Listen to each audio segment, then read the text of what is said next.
കൃഷ്ണായ വാസുദേവായ ദേവകീ നന്ദനായ ച നന്ദഗോപകുമാരായ ഗോവിന്ദായ നമോ നമഃ.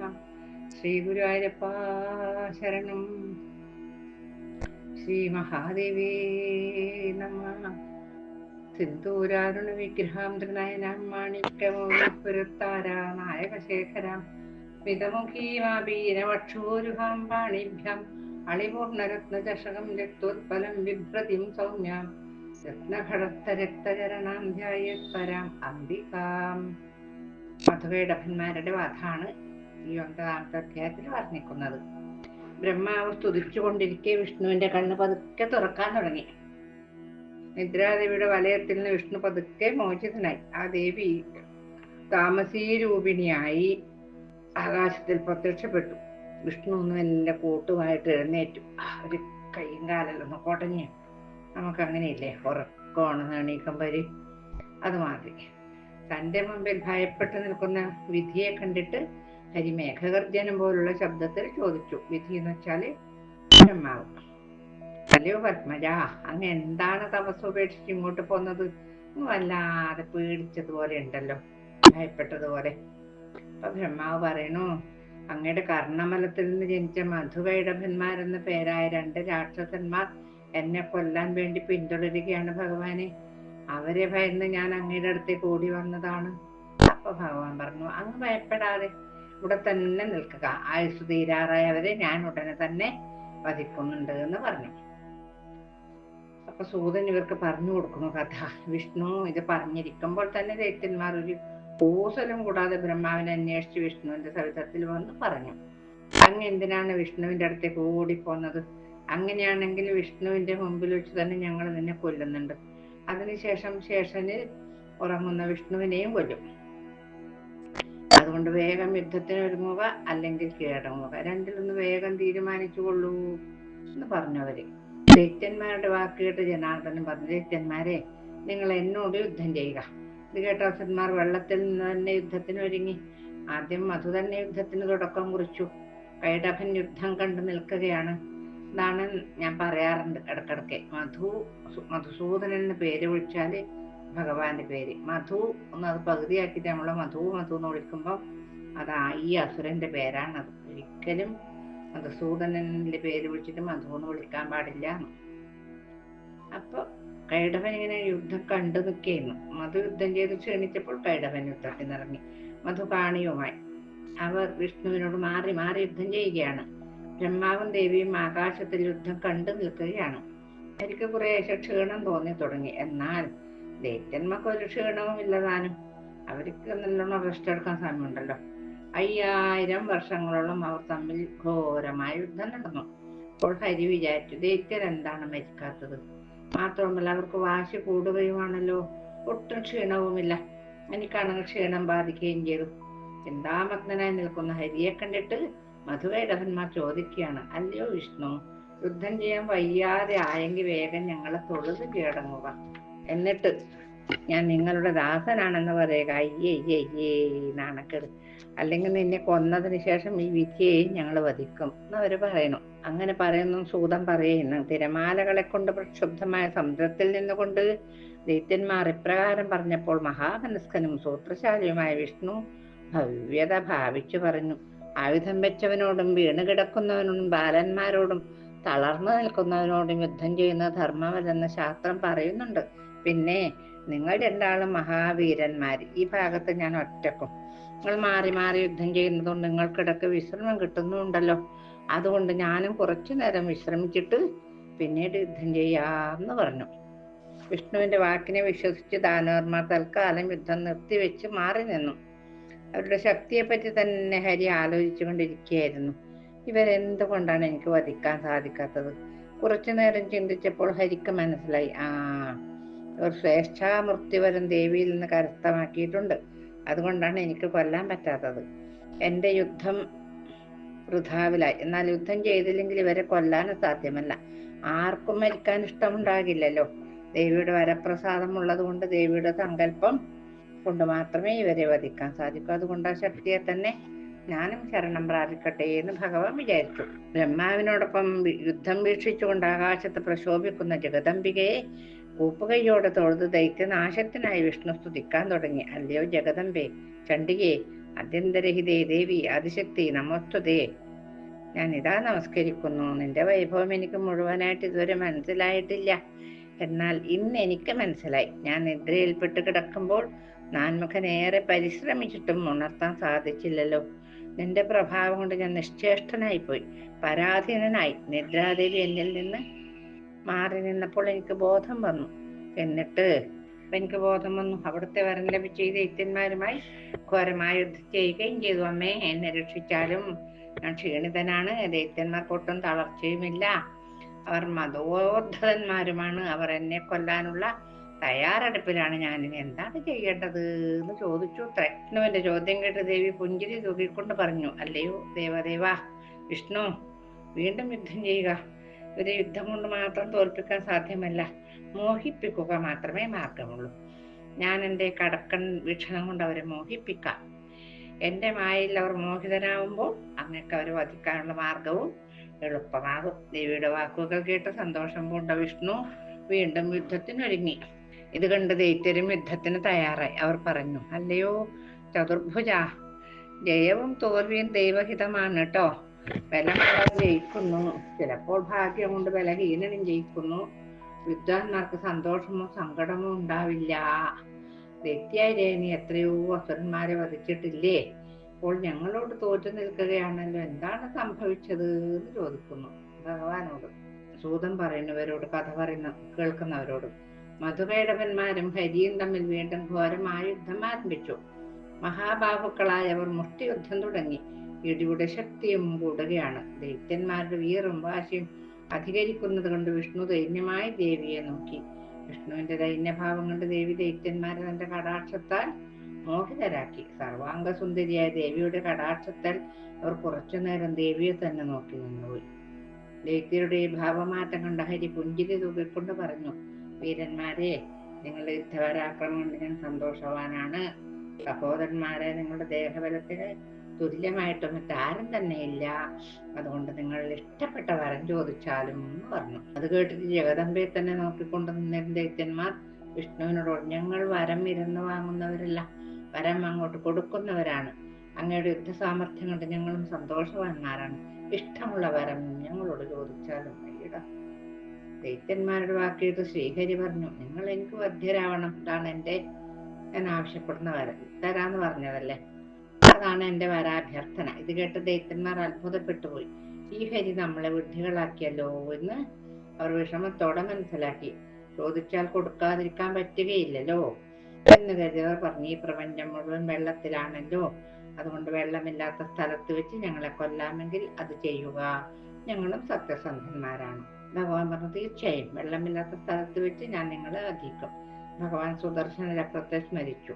മഹാവിഷ്ണു സ്വന്തം മായാപ്രഭാവത്താൽ തന്റെ തുടകളെ വലുതാക്കി. ദൈത്യന്മാർ അവരുടെ ദേഹവും കൂടുതൽ വലിപ്പമുള്ളതാക്കി. ഭഗവാൻ പിന്നെയും തന്റെ തുടകൾ കൊണ്ട് ഭൂമിയെ വിസ്താരമുള്ളതാക്കി. വിഷ്ണു പറഞ്ഞു, ഇവിടെ വെള്ളമില്ല, നിങ്ങളുടെ തല എന്റെ മടിയിൽ വെക്കുക. ഇനി എന്ത് ചെയ്യുമെന്ന് ആലോചിച്ചു കൊണ്ടിരുന്ന ദൈത്യന്മാരെ തന്റെ മടിയിൽ കിടത്തി ഹരി സുദർശന ചക്രം കൊണ്ട് അവിടെ കണ്ഠം മുറിച്ചു. മധുകൈടഭന്മാരുടെ പ്രാണൻ വേർപെട്ട് ആ ദേഹത്തിലെ മേധസ് സമുദ്രത്തിലാകെ പരന്നു. ആ മേധസ് സമുദ്രത്തിൽ വീണ്ടും ഭൂമി ഉണ്ടായത് കൊണ്ടാണ് ഭൂമിക്ക് മേദിനി എന്ന പേര് സിദ്ധിച്ചത്. അതുകൊണ്ടാണ് അത്രയും മണ്ണും ഭുജിക്കാൻ പറ്റാതായത്. അതുകൊണ്ടാണ് അവരുടെ ശരീരല്ലേ ഇത്, മേധസ്. സൂതൻ പറയുകയാണ്, നിങ്ങൾ എന്താണ് കേൾക്കാൻ ഉദ്ദേശിച്ചത്? അതൊക്കെ ഞാൻ നിങ്ങളോട് പറഞ്ഞു കഴിഞ്ഞില്ലേ. വിദ്വജനങ്ങൾ വണങ്ങുന്ന ആ ദേവി ആരാധ്യയാണ് കേട്ടോ. ഈ ശക്തിക്ക് മേലെയായി ത്രിലോകത്തിൽ മറ്റൊരു ശക്തിയുമില്ല. സുരാസുരന്മാർക്ക് അവൾ മഹേശ്വരിയാണ്. ഈ സത്യം വളരെ പരമാർത്ഥമാണെന്ന് വേദശാസ്ത്രങ്ങൾ ഉദ്ഘോഷിക്കുന്നു. സഗുണയായും നിർഗുണയായും അവൾ പൂജനീയ തന്നെയെന്ന് സൂതൻ ഇവർക്ക് പറഞ്ഞു കൊടുക്കുകയാണ്. ഇനിയിപ്പോ എന്താ പറയുന്നത്, ഭഗവാൻ മഹാദേവന്റെ വരദാനാണ് പറഞ്ഞിട്ടുണ്ട് 10ാമത്തെ അധ്യായത്തില്. ഋഷികൾ സൂതനോട് ചോദിക്കുന്നല്ലയോ സൂത മഹാശയ, വ്യാസൻ പുരാണങ്ങൾ രചിച്ച് തന്റെ പുത്രനായ ശുഗനെ പഠിപ്പിച്ചു എന്ന് അങ്ങ് തന്നെയല്ലേ പറഞ്ഞിട്ടുണ്ടായിരുന്നത്? വേദവിത്തായ ശുഗബ്രഹ്മർഷിയുടെ ജനനത്തിനെ പറ്റിയും ആ പുത്രൻ ഉണ്ടാവാൻ വ്യാസമഹർഷി ചെയ്ത തപസ്സിനെ പറ്റിയും ഞങ്ങളോട് വിസ്തരിച്ച് പറഞ്ഞു തരണമേ എന്ന് പറഞ്ഞു. അപ്പൊ സൂതൻ പറയാൻ തുടങ്ങി. യോഗിമാരിലും വെച്ച് ശ്രേഷ്ഠനായ ശുഗൻ വ്യാസനിൽ നിന്ന് എപ്രകാരമാണ് ജനിച്ചതെന്ന് ഞാൻ പറഞ്ഞു തരാം. പണ്ട് മേരുപർവ്വതത്തിന്റെ സാനുക്കളിൽ നാരദ മഹർഷിയുടെ ഉപദേശപ്രകാരം വ്യാസൻ സൽപുത്രനെ ആഗ്രഹിച്ചുകൊണ്ട് അനുഷ്ഠിക്കാൻ ആരംഭിച്ചു. നാരദൻ ഉപദേശിച്ച വാഗ്ബീജ മന്ത്രം ജപിച്ച് ദേവിയെ പ്രീതിപ്പെടുത്താൻ നിശ്ചയിച്ചു. അദ്ദേഹം മനസ്സുകൊണ്ട് സങ്കല്പിച്ചു, എനിക്ക് പഞ്ചഭൂതങ്ങളുടെ ശക്തികൾ ചേർന്നൊരു പുത്രൻ ജനിക്കണം. ആരെ? വേദവ്യാസ മഹർഷി. ലോകം ശക്തനെ മാത്രമേ സ്വീകരിക്കുകയുള്ളൂ. അതിനുവേണ്ടി ഞാനും ജഗദമ്പയെ തന്നെ ഭജിക്കട്ടെ. വ്യാസൻ ശങ്കര ഭഗവാനെയും പാർവതി ദേവിയെയും ധ്യാനിച്ച് കൊല്ലങ്ങളോളം തപസ് ചെയ്തു. വ്യാസൻ തപസ് ചെയ്ത ആ പർവ്വതസ്ഥാനുക്കൾ പ്രകൃതി രമണീയമായ ഒരു പ്രദേശമായിരുന്നു. അവിടെ ധാരാളം കൊങ്ങുമരങ്ങൾ ഇടതിങ്ങി നിൽക്കുന്നുണ്ട്. ബ്രഹ്മാദികളും രുദ്രന്മാരും വസുക്കളും സ്വൈരവിഹാരം ചെയ്യുന്ന ആ സ്ഥലം സുഗന്ധപൂരിതമായിരുന്നു. ഋഷീശ്വരന്മാർ തപസ് ചെയ്യുന്ന ആ സ്ഥലം സംഗീത സാന്ദ്രമായിരുന്നു. കുയിലുകളുടെ കളഗീതങ്ങൾ കൊണ്ടും മറ്റു പക്ഷികളുടെ കളകളാരവം കൊണ്ടും മുഖരിതമായിരുന്നു ആ പ്രദേശം കേട്ടോ. അത്ര മനോഹരായിരുന്നു. അവിടെ തപസ് ചെയ്യുന്ന വ്യാസന്റെ തേജസ് ലോകമാകെ വ്യാപിച്ചു. ജടാഭാരം അഗ്നിവർണ്ണമായി. ഉഗ്ര തപസ് അനുഷ്ഠിക്കുന്ന വ്യാസനെ കണ്ട് ശചീപതിയായ ഇന്ദ്രന്റെ പരിഭ്രമമായി. ആര് തപസ് ചെയ്യുന്നത് കണ്ടാലും ഇന്ദ്രന് പേടിയാണ്. തന്റെ ദേവേന്ദ്ര പട്ടത്തിന് ഭ്രംശം വരുമോ എന്നാണ് ഇദ്ദേഹത്തിന്റെ വിചാരം. എന്നിട്ട് തപസ് മുടക്കാൻ നോക്കും. ഇന്ദ്രന്റെ വേവലാതി കണ്ട് രുദ്രൻ പറഞ്ഞു, ഇന്ദ്ര എന്തിനാണ് ഇങ്ങനെ ഭയപ്പെടുന്നതോ? താപസന്മാരോട് അമർഷം പാടില്ല കേട്ടോ. ഞാൻ ശക്തിയോട് ചേർന്നിരിക്കുന്നത് കൊണ്ടാണ് അദ്ദേഹം എന്നെ തപസ് ചെയ്യുന്നത്. മഹർഷിമാർ ഒരിക്കലും മറ്റുള്ളവർക്ക് ദോഷം ചെയ്യില്ല. ഇന്ദ്രനെ പിന്നെയും സംശയം തീരുന്നില്ല അയാളെ. പിന്നെ എന്തിനാണ് തപസ് ചെയ്യുന്നത് എന്ന് ചോദിച്ചു. അപ്പൊ പറഞ്ഞു, ഇന്ദ്ര, അദ്ദേഹം പുത്രാർത്ഥിയായിട്ടാണ് തപസ് ചെയ്യുന്നത്. 1000 കൊല്ലമായി സൽപുത്രന് വേണ്ടി തപസ് ചെയ്യുന്നു അദ്ദേഹം. ഇന്ന് ഞാൻ അദ്ദേഹത്തിന്റെ ആഗ്രഹം സാധിപ്പിച്ചു കൊടുത്തു. ശിവഭഗവാൻ വ്യാസന്റെ സമീപത്ത് ചെന്ന് പറഞ്ഞു, അങ്ങക്ക് മഹാതേജസ്വിയായ ഒരു പുത്രൻ ജനിക്കും. ആ ബാലൻ സർവ്വജനങ്ങൾക്കും പ്രിയങ്കരനും പരമജ്ഞാനിയും ആയിരിക്കും എന്ന് ഭഗവാൻ പറഞ്ഞു എന്ന് സൂതൻ പറയുന്നു. പരമശിവന്റെ വാക്കേട്ട് മനം നിറഞ്ഞ വ്യാസൻ ശിവനെ നമസ്കരിച്ച് അനുഗ്രഹം വാങ്ങി സ്വന്തം ആശ്രമത്തിലേക്ക് തിരിച്ചുപോയി. വർഷങ്ങളോളം കഠിന തപസ്സനുഷ്ഠിച്ച വ്യാസൻ വളരെ ക്ഷീണിതനായിരുന്നു. ആ മഹർഷി തന്റെ ആശ്രമത്തിൽ അരണി കടഞ്ഞുകൊണ്ടിരിക്കെ വീണ്ടും പുത്രനെ പറ്റിയുള്ള ചിന്ത അതികഠിനമായി മനസ്സിനെ മതിച്ചുകൊണ്ടിരുന്നു. അഗ്നി ഉണ്ടാക്കാൻ വേണ്ടിയിട്ട് അരണി കടഞ്ഞു. അദ്ദേഹം ഇപ്രകാരം ആലോചിച്ചു, കടകോലുകളുടെ സംയോഗം കൊണ്ട് അഗ്നി ഉണ്ടാകുന്നു. സുന്ദരിയും പതിവ്രതയുമായ ഭാര്യയില്ലാത്ത എനിക്ക് എങ്ങനെ സന്താനമുണ്ടാകും? മഹാദേവൻ പോലും ശക്തിക്ക് അധീനനല്ലേ? താപസന്മാർക്ക് ഗാർഹസ്ഥ്യം ബന്ധനം തന്നെയാണ്. അങ്ങനെ പുത്രനെ പറ്റിയുള്ള ചിന്ത ഹൃദയത്തിനെ മതിച്ചുകൊണ്ടിരിക്കുക ആകാശത്തിൽ കൂടി ചരിക്കുന്ന ഒരു അപ്സരസിനെ അദ്ദേഹം കാണുവാനിടയായി. ഘൃതാജി എന്നാണ് അപ്സരസിന്റെ പേര്. ആ അപ്സരസ് കടക്കണ്ണോട്ടത്തിൽ വ്യാസൻ പെട്ടെന്ന് കാമബാണം തറച്ച് മോഹാർത്ഥനായി. ധർമ്മത്തിന്റെ മുമ്പിൽ കാമഭാവത്തിന് മുൻതൂക്കമായി. വ്യാസൻ ശങ്കാകുലൻ. ഈ അപ്സരസ് എന്നെ വഞ്ചിക്കാനാണോ ഒരുങ്ങുന്നത്? ഉള്ള സ്വീകരിച്ചാൽ നൂറ്റാണ്ടുകൾ തപസ് ചെയ്ത് എന്നെ മറ്റു താപസർ പരിഹസിക്കയില്ലേ? അവർ പറയില്ലേ, ഒരു സുന്ദരിയെ കണ്ടപ്പോൾ താപസന്റെ മനസ്സിന് ചാഞ്ചല്യം വന്നു എന്ന്. ഇവളോട് ചേർന്നാൽ സുഖം കിട്ടുകയും പുത്രനുണ്ടാകുകയും ചെയ്യുമെങ്കിൽ ആ നിന്നെയും സഹിക്കാൻ ഞാൻ തയ്യാറാണ്. ഗാർഹസ്ഥം കൊണ്ട് ജ്ഞാനവും മുക്തിയും ലഭിക്കുമെന്ന് പറയുന്നുണ്ട്. എന്നാൽ ഈ ദേവകന്യയോട് ചേർന്നാൽ അത് ഉണ്ടായിക്കൊള്ളണമെന്നില്ല താനും. പണ്ട് ഉർവശി കാരണം പുരൂരോസന് ചതി പറ്റിയത് നാരദ മഹർഷി പറഞ്ഞിട്ട് ഞാൻ കേട്ടിട്ടുമുണ്ട്. അങ്ങനെ ആ ആലോചനയോടുകൂടി 10-ാം അധ്യായം കഴിഞ്ഞു. ഇനിയിപ്പോ എന്താ? 11-ാം അധ്യായത്തില് ബുധന്റെ ഉൽപ്പത്തിയെ കുറിച്ചാണ് പറയുന്നത്. പുരൂരോസ് ആരാണ്? ദേവകന്യക ഉർവശി ആരാണ്? ഇതൊന്നും ഞങ്ങൾക്കറിയില്ല കേട്ടോ. പുരൂരോസന് എന്ത് ചതിയാണ് പറ്റിയത്? അങ്ങയുടെ വാക്കുകൾ അമൃതിനേക്കാൾ മധുരമാണ്. ദേവന്മാർക്ക് അമൃതം ഭുജിച്ചിട്ട് തൃപ്തി വരാത്തതുപോലെ ഞങ്ങൾക്കും അങ്ങയുടെ വാണികൾ കേട്ട് തൃപ്തി വരുന്നില്ല. അതുകൊണ്ട് ആ ചരിതങ്ങളെല്ലാം ഞങ്ങൾക്ക് പറഞ്ഞു തരാൻ ദയവുണ്ടാകണേ എന്ന് പറഞ്ഞു സൂതനോട്. അപ്പൊ അത്യധികം സന്തോഷമായി സൂതന്. ഈ ശ്രോതാക്കളുടെ ഉത്സാഹത്തെയും ശ്രദ്ധയും ആശ്രയിച്ചായിരിക്കുമല്ലോ വക്താവിന്റെ ഉത്സാഹവും. ഇതങ്ങനെയാണ്. ഒന്നുകൂടി പറയൂ, അല്ലെങ്കിൽ ഒരു പാട്ട് പാടൂ എന്നാരെങ്കിലും നമ്മളോട് പറഞ്ഞാൽ നമുക്ക് അറിയാതെ സന്തോഷം എന്ത് ചെയ്തു പോകും. അങ്ങനെയല്ലേ? ദേവഗുരുവായ ബൃഹസ്പതിയുടെ ഭാര്യയാണ് താര. അവൾ രൂപസൗന്ദര്യത്തിൽ അപ്സരസ്സുകളെക്കാൾ ഒരു പടി മേലെയായിരുന്നു. താര ഒരു ദിവസം ചന്ദ്രന്റെ വീട്ടിലെത്തി. അവിടെ യജ്ഞം നടക്കുന്ന സമയമായിരുന്നു. അപ്പോൾ താരയുടെ രൂപസൗന്ദര്യം കണ്ട് ചന്ദ്രൻ അത്യധികം മോഹിതനായി. അവൾക്ക് ചന്ദ്രനോടും പ്രണയം തോന്നി എന്ന് പറയാം. താരയെ പോലെ തന്നെ ചന്ദ്രനും സുന്ദരനായിരുന്നു. അത് നമ്മൾക്ക് എപ്പോഴും നമ്മൾ കാണുന്നില്ലേ, അറിയാലോ നമുക്ക്. ഒരു രണ്ടുപേരും പരസ്പര പ്രണയത്തോടുകൂടി ചന്ദ്രന്റെ ഗൃഹത്തിൽ താമസമാക്കി. കുറെ നാൾ കഴിഞ്ഞിട്ട് താരയെ കാണുന്നില്ല. അപ്പൊ ബൃഹസ്പതി തന്റെ ശിഷ്യനെ ചന്ദ്രന്റെ ഗൃഹത്തിലേക്ക് അയച്ചു. അപ്പൊ ചന്ദ്രൻ താരയെ തിരിച്ചു കൊടുക്കാൻ സമ്മതമില്ലെന്ന് പറഞ്ഞ് ശിഷ്യനെ തിരിച്ചയച്ചു. ഞാൻ കൊടുക്കൂല, ആക്കും പോലെ ആക്കും പറഞ്ഞിട്ട് പറഞ്ഞു. ഒരു ദിവസം ബൃഹസ്പതി നേരിട്ട് ശശിയുടെ ഗൃഹത്തിലെത്തി.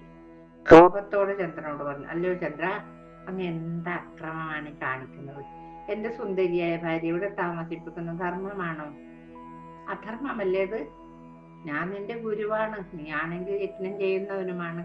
ഗുരുപത്നി അനുഭവിക്കുന്ന ധർമ്മത്തിന് നിരക്കുന്നതാണോ? ഗുരുപത്നി രാജപത്നി ജ്യേഷ്ഠപത്നി തദൈവജ പത്നി മാത സ്വമാത, അങ്ങനെ 5 മാതാക്കന്മാരെ കുറിച്ചല്ലേ നമ്മുടെ ധർമ്മം വിവരിക്കുന്നത്. അപ്പൊ ഗുരുപത്നി അമ്മക്ക് തുല്യാണല്ലോ എന്ന് പറഞ്ഞു. മഹത്യ ചെയ്യുന്നവൻ, മോഷ്ടാവ്, ദുരാചാരി, മദ്യപാനി, ഗുരുനിന്ദ ചെയ്യുന്നവൻ തുടങ്ങി 5 വിധമുള്ള മനുഷ്യർ പാപികളാണ്. ദേവമന്ദിരത്തിൽ ഗുരുവായ എന്റെ ഭാര്യയെ വെച്ചുകൊണ്ടിരിക്കുന്ന ഒട്ടും യോഗ്യമല്ല. അതുകൊണ്ട് എന്റെ ഭാര്യയെ തിരിച്ചു തരിക ദുഷ്ട. ഗുരുപത്നിയെ പ്രാപിച്ചു എന്ന ദുഷ്പേര് നിനക്ക് വന്നു ചേരുന്നൊക്കെ ഇദ്ദേഹം പറഞ്ഞു.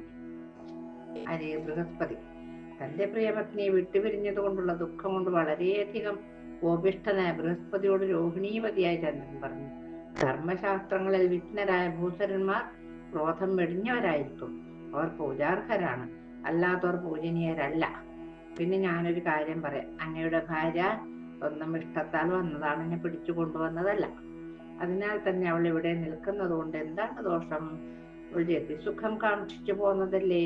കുറച്ചു ദിവസം ഇവിടെ താമസിച്ച് സുഖം അനുഭവിച്ച് തൃപ്തിയായാൽ വരുവായിരിക്കും അങ്ങോട്ട്. ബ്രാഹ്മണൻ വേദവൃത്തിയാൽ അശുദ്ധനാകുന്നത് പോലെ സ്ത്രീകൾ ചാരം കൊണ്ടും ശുദ്ധരാകുന്നു. ശശിയുടെ വാക്കുകൾ കേട്ട് ബൃഹസ്പതി ഒന്നും മിണ്ടാതെ സ്വഗൃഹത്തിലേക്ക് മടങ്ങി. സ്മരാർത്തി കൊണ്ടും ദുഃഖം കൊണ്ടും അതീവ ദുഃഖിതനായിരുന്നു ബൃഹസ്പതി. പാവം. കുറച്ചു ദിവസങ്ങൾക്ക് ശേഷം ബൃഹസ്പതി വീണ്ടും ചന്ദ്രഗൃഹത്തിലെത്തി. വാതിൽക്ക് വെച്ച് തന്നെ ചന്ദ്രന്റെ ദ്വാരപാലകന്മാർ ബൃഹസ്പതിയെ തടഞ്ഞു നിർത്തി.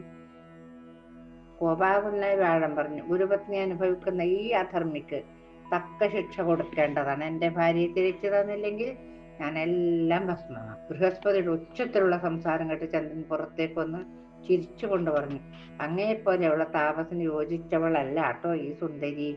അങ്ങയുടെ രൂപത്തിനൊത്ത മറ്റൊരു സ്ത്രീ അങ്ങ് വിവാഹം കഴിച്ചാലും അങ്ങയുടെ ഗൃഹത്തിന് ചേർന്നവളല്ല ഈ വരാങ്കന.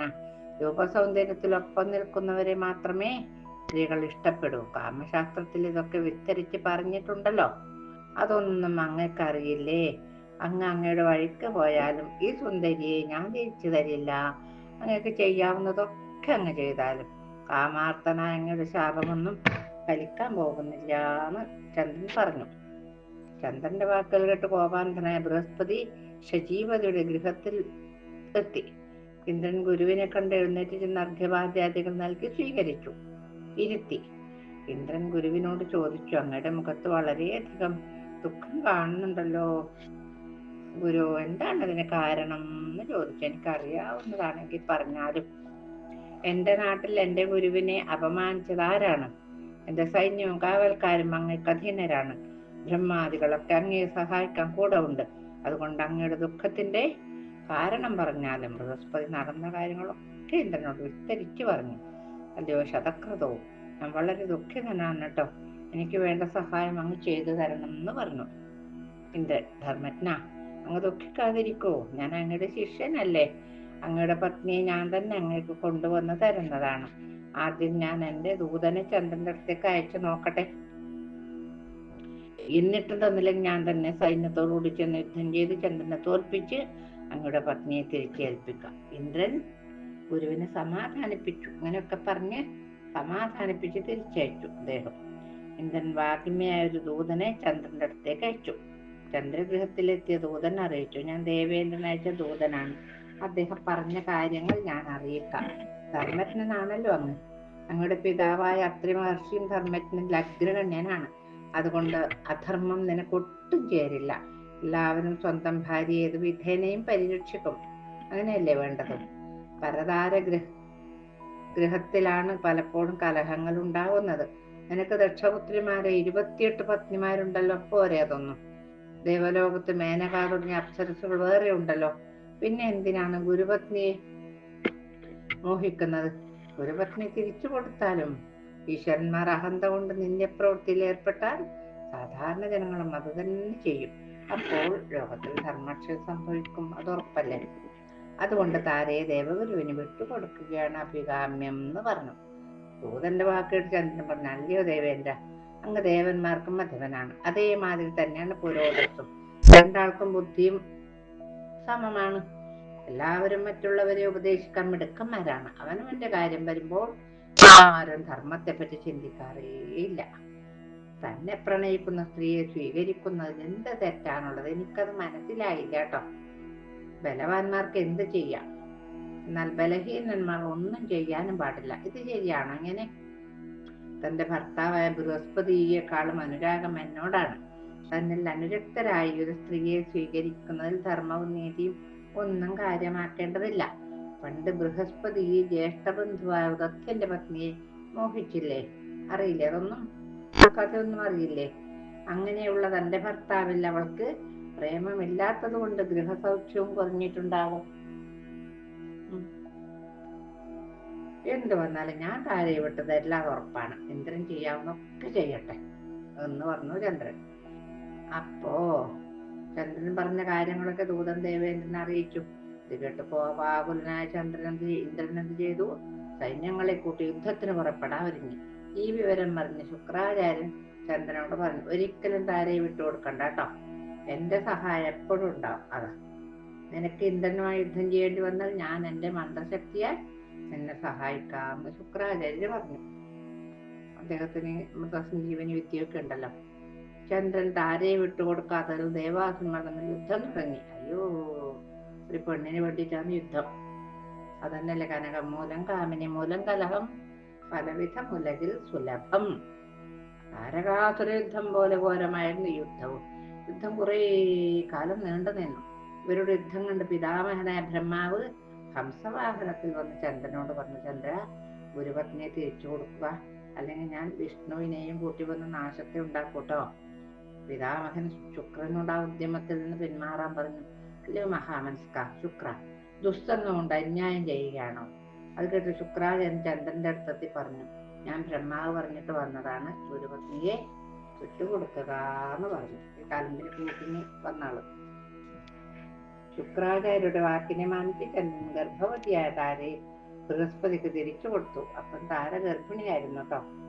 പത്നിയെ കിട്ടിയ സന്തോഷത്തിൽ ഗുരു സ്വഗൃഹത്തിലേക്ക് തിരിച്ചു പോന്നു. സുരന്മാരും അസുരന്മാരും സ്വഗൃഹങ്ങളിലേക്ക് മടങ്ങുകയും ചെയ്തു. ബ്രഹ്മാവ് സത്യലോകത്തേക്കും മടങ്ങി. മഹാദേവൻ കൈലാസത്തിലേക്കും പോയി. ബൃഹസ്പതിയും താരയോടും കൂടി തന്റെ ഗൃഹത്തിൽ സൗഖ്യത്തോടെ കഴിയുകയും ചെയ്തു. കുറച്ചു ദിവസങ്ങൾക്കുള്ളിൽ താര ചന്ദ്രന് സമനായ ഒരു കുഞ്ഞിന് ജന്മം നൽകി. ഇത് കണ്ട് സന്തോഷിച്ച് ദേവഗുരു പുത്രന്റെ ജാതകർമാദികൾക്കുള്ള ഒരുക്കം ആരംഭിച്ചു. പാവം താര പ്രസവിച്ചതെന്ന് ചന്ദ്രൻ ഒരു ദൂതനെ ബൃഹസ്പതിയുടെ ഗൃഹത്തിലേക്ക് പറഞ്ഞയച്ചു. ദൂതൻ പറഞ്ഞു, ഞാൻ ചന്ദ്രൻ അയച്ചു വന്നതാണ്. ഈ കുഞ്ഞെന്റേതാണ്. അവന് ജാതകർമ്മങ്ങൾ ചെയ്യാൻ ബൃഹസ്പതിക്ക് അധികാരമില്ല എന്ന്. ഇത് കേട്ട് ഗുരു പറഞ്ഞു, ഇവൻ എന്റെ പുത്രനാണ്, ഇവൻ എനിക്ക് സദൃശനാണ്, ഒരു സംശയം വേണ്ട. ഇവരുടെ തർക്കം ഇങ്ങനെ ഗംഭീരായ സമയത്ത് സുരാസുരന്മാർ സഭ കൂടി. സഭയിൽ വാഗ്വാദമായി. അപ്പോഴേക്കും ബ്രഹ്മാവും അവിടെ എത്തി. യുദ്ധം ചെയ്യാനൊരുങ്ങിയവരെ ആ ഉദ്യമത്തിൽ നിന്ന് ബ്രഹ്മാവ് പിന്തിരിച്ചു. അതിനും യുദ്ധം ചെയ്യാൻ വേണ്ടി തയ്യാറായിട്ട് വന്നിന് തൊട്ടേ നിർത്തേനൊരു യുദ്ധം ചെയ്യല്. ബ്രഹ്മാവ് താരയെ വിളിച്ചു ചോദിച്ചു, താരേ, ശുഭേ, ഈ സംശയം തീർക്കാൻ ഭവതിക്കേ സാധിക്കുകയുള്ളൂ. ഇവൻ ആരുടെ പുത്രനാണ്? താര നമ്രമുഖിയായി ലജ്ജയോടെ പറഞ്ഞു, ചന്ദ്രന്റെ കുട്ടിയാണ് എന്ന്. ഇത്രയും പറഞ്ഞ് താര അകത്തേക്ക് പോയി. ഇത് കേട്ട ചന്ദ്രൻ ആ കുഞ്ഞിനെ എടുത്ത് സ്വന്തം ഗൃഹത്തിലേക്ക് പോയി ബുധൻ എന്ന പേര് നൽകി. ബ്രഹ്മാദികളും മറ്റു ദേവന്മാരും സ്വന്തം വാസസ്ഥാനങ്ങളിലേക്ക് മടങ്ങി. സുതൻ പറയുന്നു, വ്യാഴക്ഷേത്രത്തിൽ ചന്ദ്രന താരയിൽ ജനിച്ച ബുദ്ധന്റെ കഥ എനിക്കാവുന്ന വിധത്തിൽ സത്യവതി സുതൻ നിർവഹിച്ച പ്രകാരത്തിൽ ഞാൻ നിങ്ങൾക്ക് പറഞ്ഞു തന്നു. ഇത്രയും പറഞ്ഞ് ബുധോത്പത്തി എന്ന 11-ാം അധ്യായം നമ്മള് ഭഗവാന്റെയും ഭഗവതിയുടെയും തൃപ്പാദപത്മങ്ങൾ സമർപ്പിച്ച് കായേന വാച മനസേന്ദ്രിയർവാ ബുദ്ധ്യാത്മനാ വാ പ്രകൃതി സ്വഭാവ കരോമി യദ്യൽ സകലം പരസ്മൈ നാരായണായേതി സമർപ്പയാമി.